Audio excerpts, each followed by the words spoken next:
Let's take a look at this example. Again, we have two loops, okay, and we're supposed to find the mesh currents, the following voltages and powers.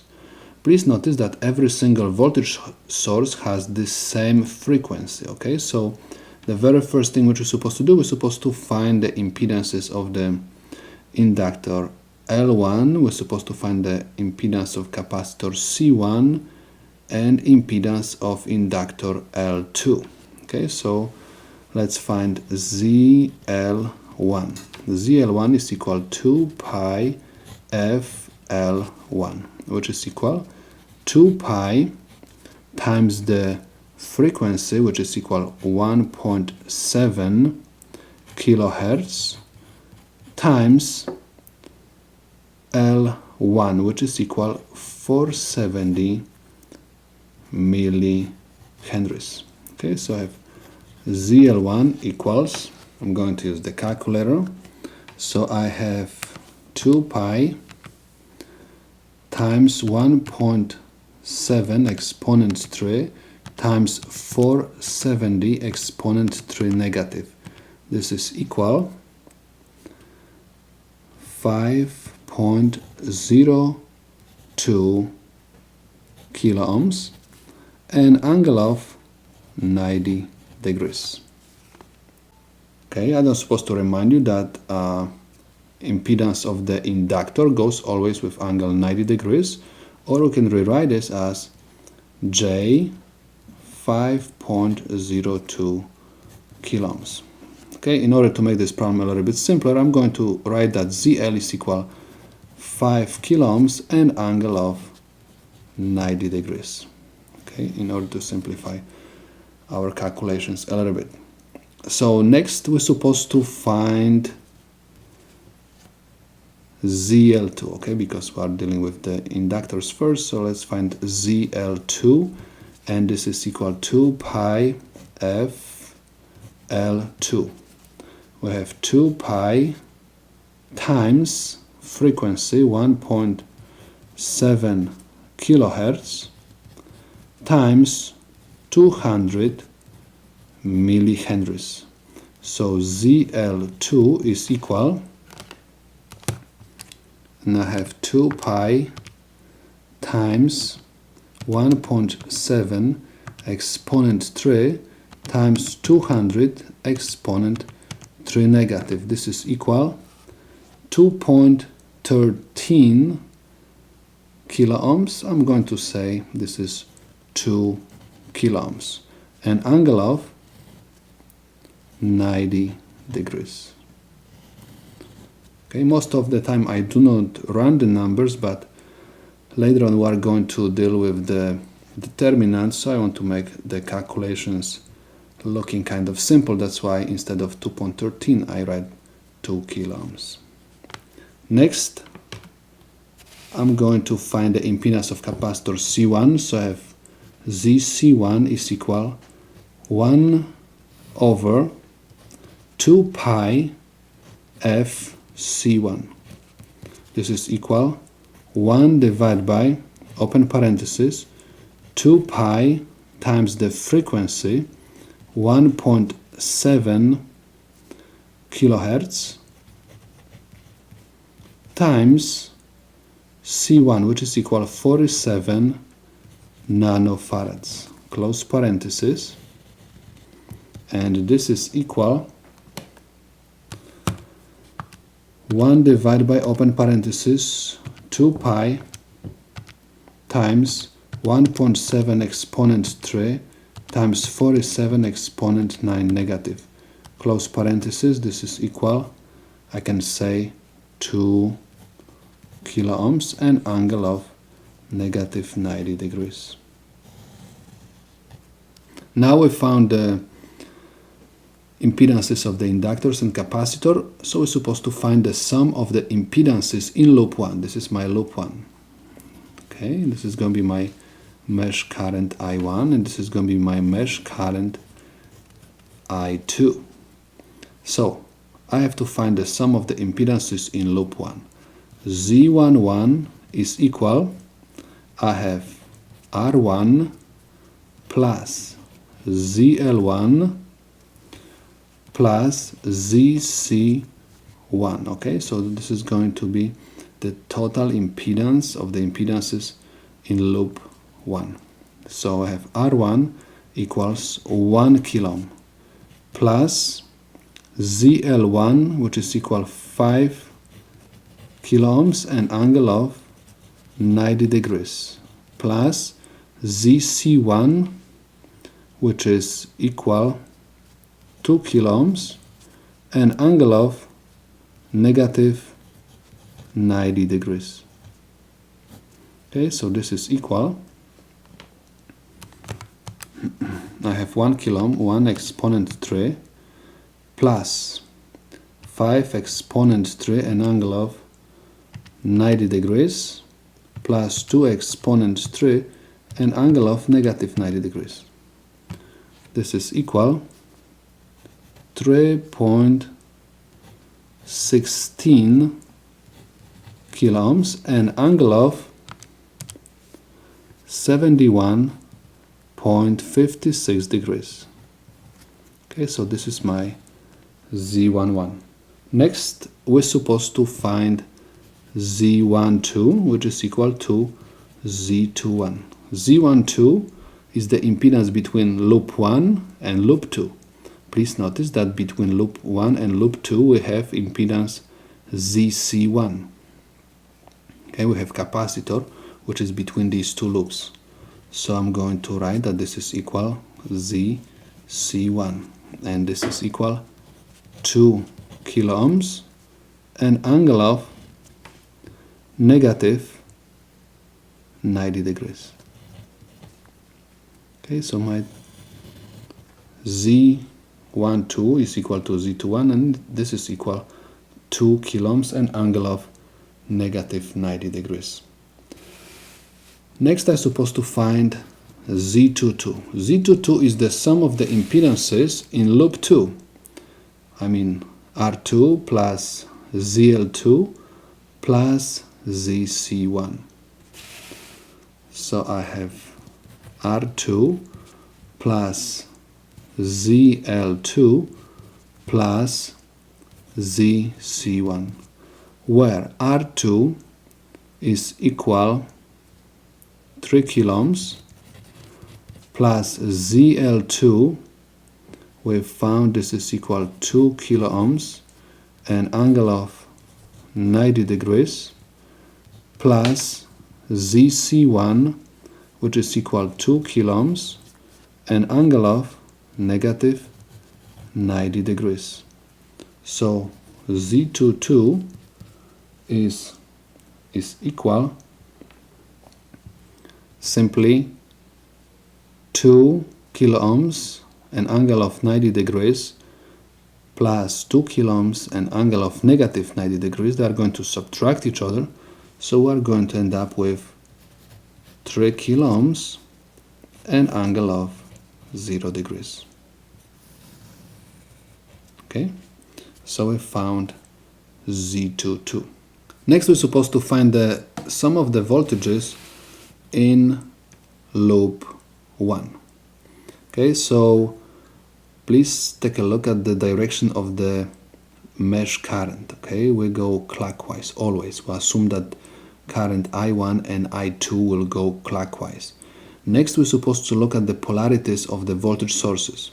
So we have positive sign over here at the bottom, right? So this voltage source is going to push the current theoretically, okay, against, okay, is going to push the current in opposite direction to I1. That's why I'm going to write in my equation, okay, so some of the voltages in loop 1 are equal negative V1 is negative because this current, current pushed by V1 will go in opposite direction to I1. That's why this is negative. And now we have to look at the voltage source 2. So this current is going to be pushed, okay, in the same direction like I1. Theoretically, the voltage source 2 is going to push the current down. So this is the same direction like I1. That's why I'm going to say that this is positive V2. Okay. So next I'm supposed to just plug in the numbers. So I have 2 volts and angle, of course this is negative, angle of 15 degrees over here. Okay. So I have 2 volts peak and angle of 15 degrees. Okay, negative sign at the front, plus, and I have 5 volts and angle of 30 degrees. 5 volts and angle of 30 degrees. This is equal. I'm going to use the calculator. So I have 2 negative and angle of 15 plus 5 and angle of 30. This is equal 3.11 volts and angle of 39.57 degrees. Okay, so this is the sum of the voltages in loop 1. Next, I'm supposed to find the sum of the voltages in loop 2. So let's take a look at the directions of the currents which these 3 voltage sources, okay, are going to give for their currents. Okay, so theoretically V2 is going to push the current down. Okay, so this current is going to oppose I2. That's why I'm going to write that this is negative V2. Now if I'm going to look at V3 is going to push the current up because I have positive sign at the top. So I have a current of V3 will oppose I2. That's why I'm going to write that this is negative V3. And current of voltage source V4 is going to go in the same direction like I2. That's why I'm going to write that this is plus V4. Next, we're supposed to plug in the values, and I have negative 5 volts and angle of 30 degrees minus V3, which is equal 7 volts and angle of 25 degrees plus 6 volts and angle of 60 degrees. This is equal, so sum of the voltages in loop 2 is equal 5 negative and angle of 30 degrees minus 7 and angle of 25 plus 6 and angle of 60. This is equal 7.67 volts, 7.67 volts and angle of negative 178.04 degrees. Okay, so this is the sum of the voltages in loop 2. Next, we're supposed to write the formula for 2 loop, okay, mesh circuit. Okay, so we have the general formula for the mesh analysis for 2 loops is Z11 I1 minus Z12 I2 is equal sum of the voltages in loop 1. And I have negative Z21 I1 plus Z22 I2 is equal sum of the voltages in loop 2.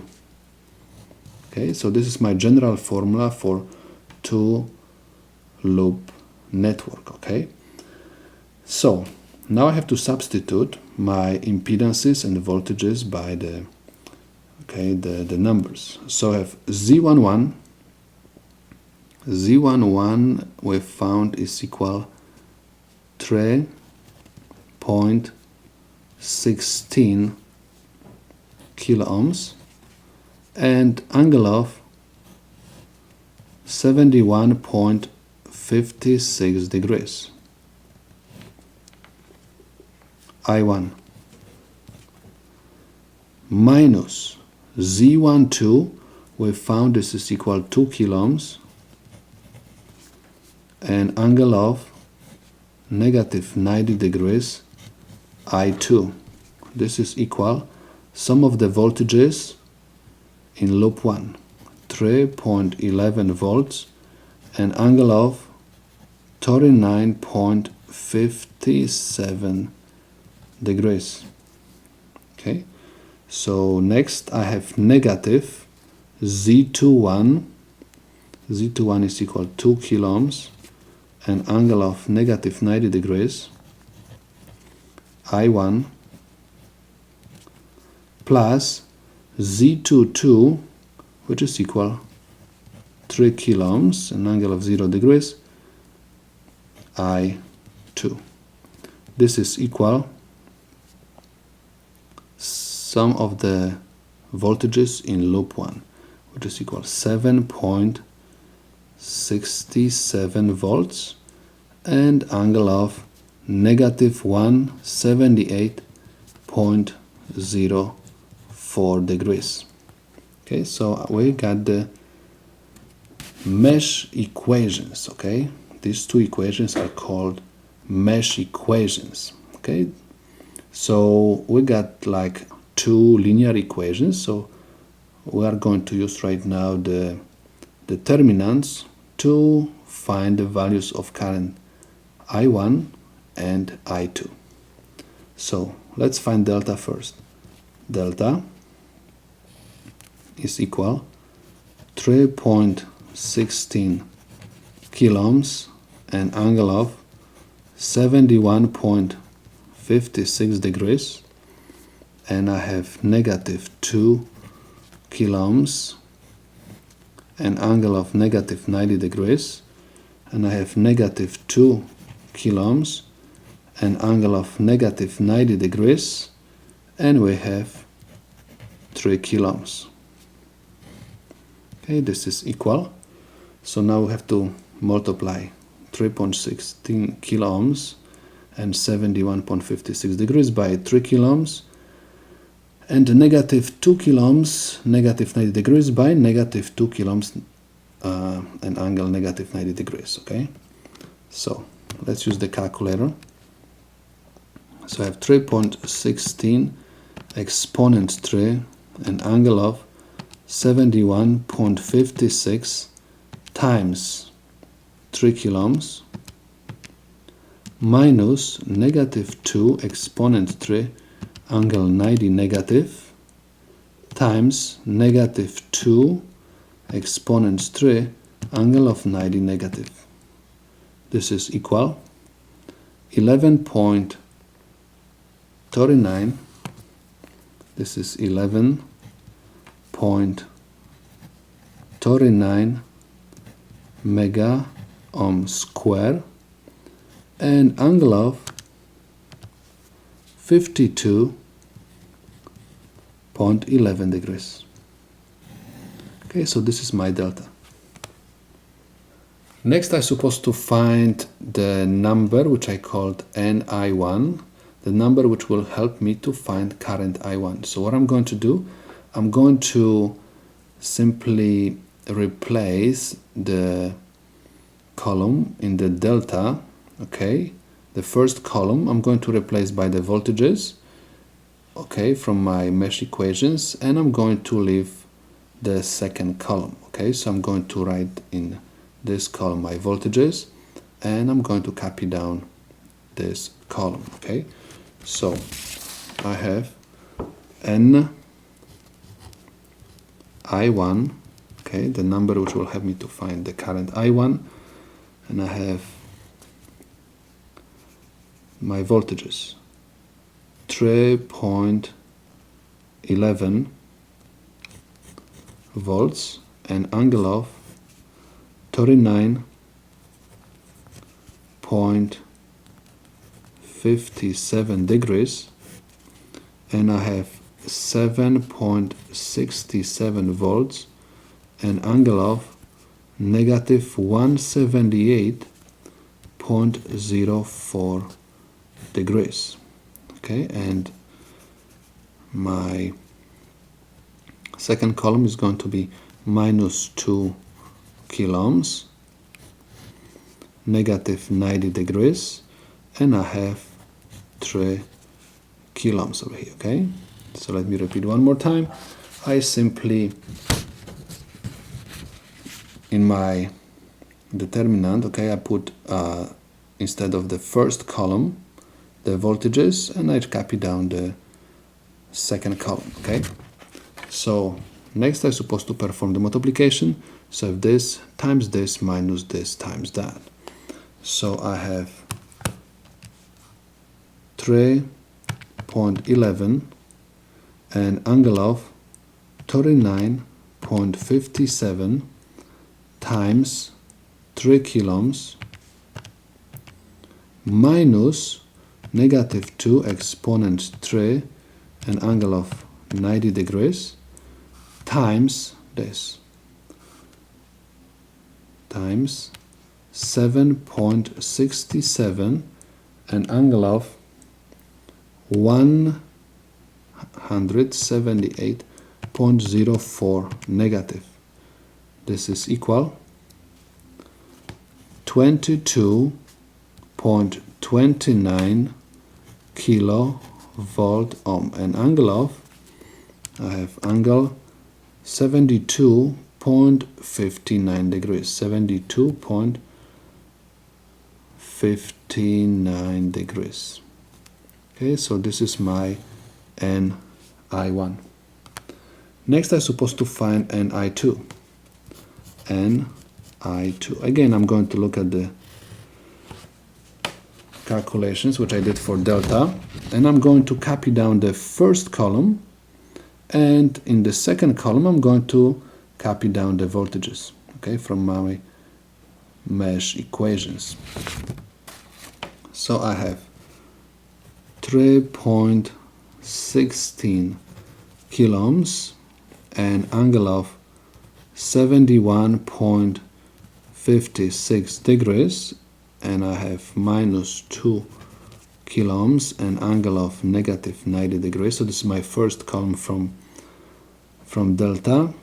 And next I'm supposed to write the voltages, okay, in this second column. So I have 3.11 volts, an angle of 39.57 degrees, and I have 7.67 volts, an angle of negative 178.04 degrees.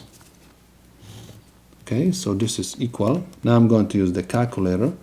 So I have 3.16 exponent 3 and angle 71.56 times 7.67, an angle of 178.04 negative, minus 3.11, an angle of 39.57 times 2 negative exponent 3, an angle of 90 negative. This is equal 28.18 kilovolt ohm, and angle of negative 95 point, I'm going to write over here, 93 degrees. Negative 95.93 degrees. So we found NI1 and NI2. So now we can find I1 and I2. I1 is equal NI1 divided by delta.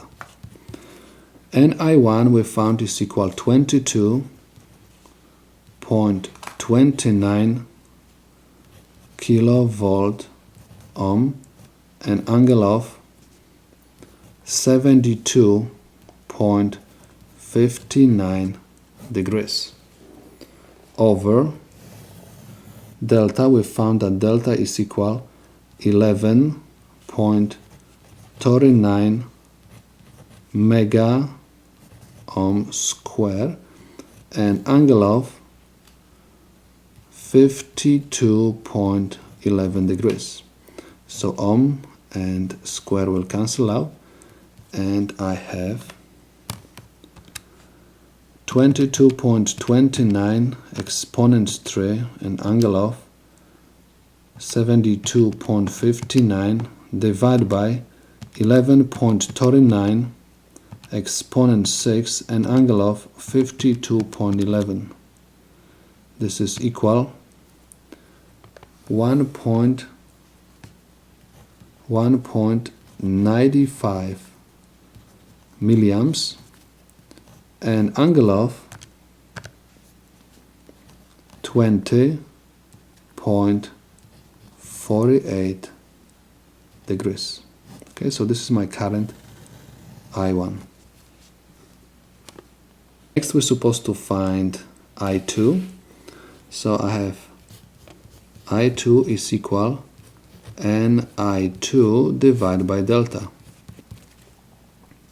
So I have 28.18 kilovolt ohm, an angle of negative 95.93 degrees divided by 11.39 mega ohms, and angle of 52.11 degrees.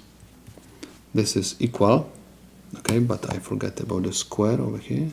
So ohm and square will cancel out, and we have 28.18 exponent 3, an angle of 95.93 negative divided by 11.39 exponent 6, an angle of 52.11. This is equal 2.47 milliamps, and angle of negative 148.04 degrees. So this is my current I2. Next, we're supposed to find the voltage across resistor R1. Okay, if you are going to look at the first page, we're supposed to find VR1. VR1 is the voltage across resistor R1, and please notice that the current I1 will go through the resistor R1. So if I want to find the voltage across resistor R1, I have to multiply resistance of R1 times current I1. Okay, so I'm going to write that VR1, okay, is equal I1 times R1, where I1 we found is equal 1.95 milliamps. Okay, so I have 1.95 milliamps, and angle of 20.48 degrees times R1, which is equal 1 kilo. Okay, so this is equal 1.95 volts and angle of 20.48 degrees. Okay, so this is the voltage VR1.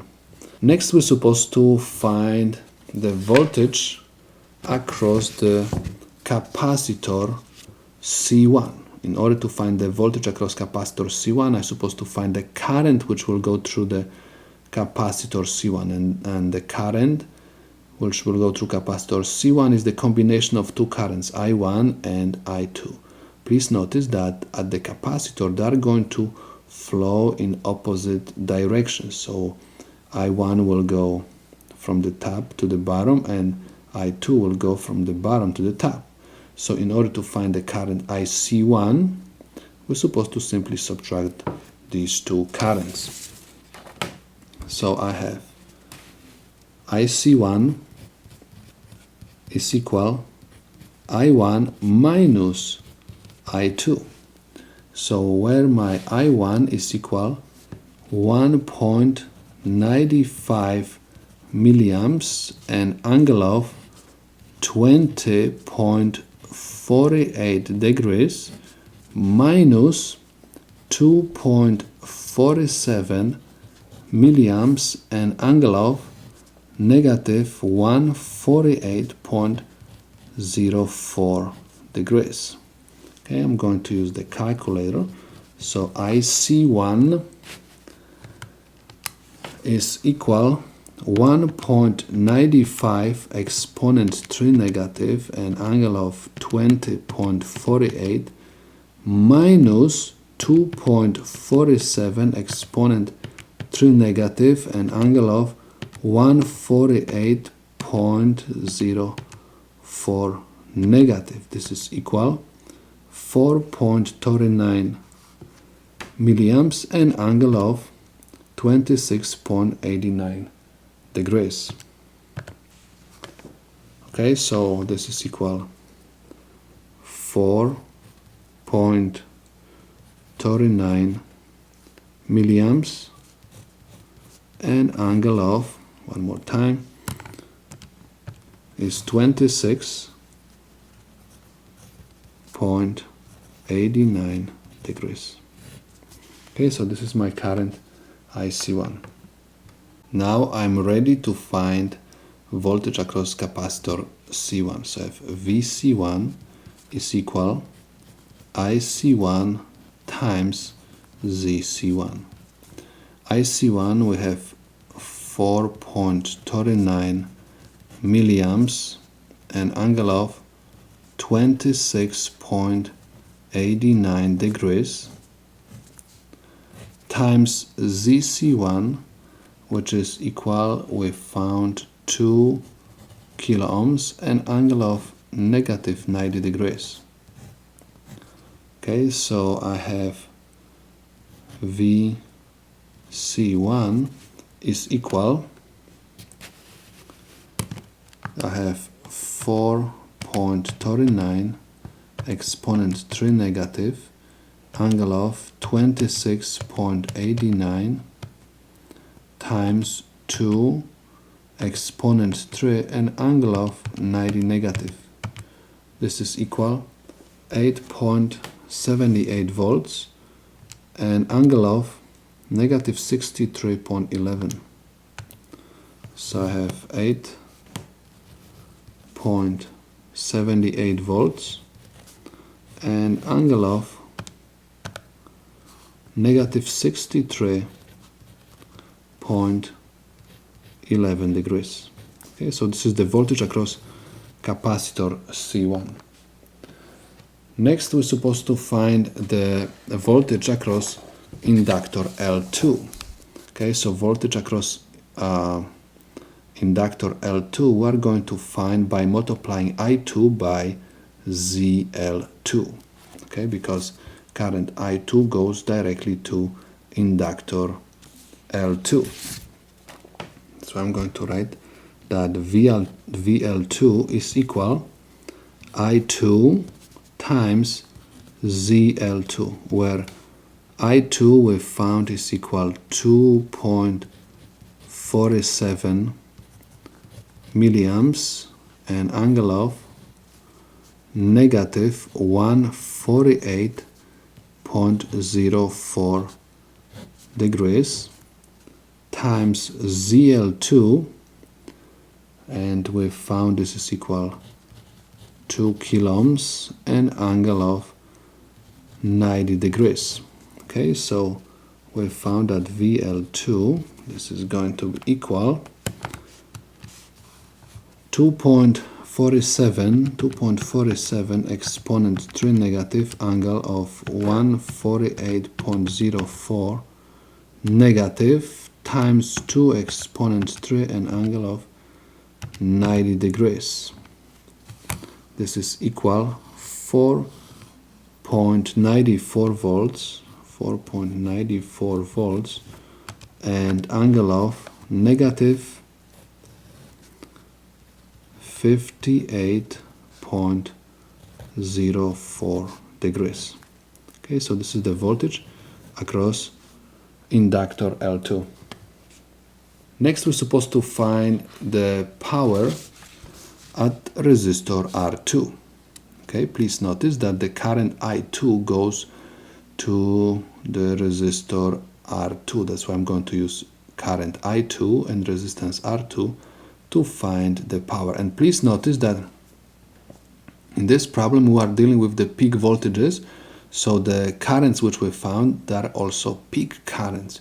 That's why if you are going to try to calculate the power, you're supposed to remember that power is equal 1/2, okay, I2 square times resistance R2 will give me the right answer. Why? Because this is the formula for power when we use the peak current, okay? So if you were to use RMS, you don't have to write 1/2, but because we're using the peak current, we're supposed to write 1/2. So this is 1/2 times I2. We found that I2 is equal 2.47 milliamps. We have to raise this to the second power, times the resistance of resistor R2, which is equal 3 kilohms. This is equal 0.5 times 2.47 exponent 3 negative square times 3 exponent 3. This is equal 9.15 milliwatts. Okay, so this is my power at resistor R2. This is PR2. Next, we're supposed to find QL1. QL1. So this is the reactive power at inductor L1. Again, please notice that the current I1 goes through the inductor L1. That's why in order to calculate the power, I'm going to use this current. Okay, let me remind you that we are dealing with the peak current. That's why I'm going to write this is 1/2 I1 raised to the second power times ZL1, which is equal 1/2, and my current I1 is equal 1.95 milliamps raised to the second power times ZL1. We found this is equal 5 kiloohms. Okay, so this is equal 0.5 times 1.95 exponent 3 negative to the second power times 5 exponent 3. This is equal 9.5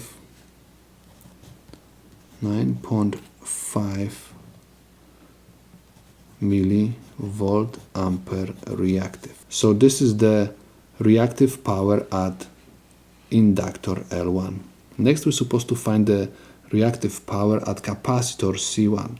So QC1 is equal 1/2 IC1 raised to the second power times ZC1. So this is equal 1/2 IC1 we found is equal 4.39 milliamps an angle, okay, but we are going to use the magnitude only, so I have 4.39 milliamps raised to the second power times ZC1, which is equal to kiloohms, okay. So now this is equal 0.5 times 4.39 exponent 3 negative square times 2 exponent 3. This is equal 19 0.27 millivolt ampere reactive. Okay, so now we can say that the problem is solved.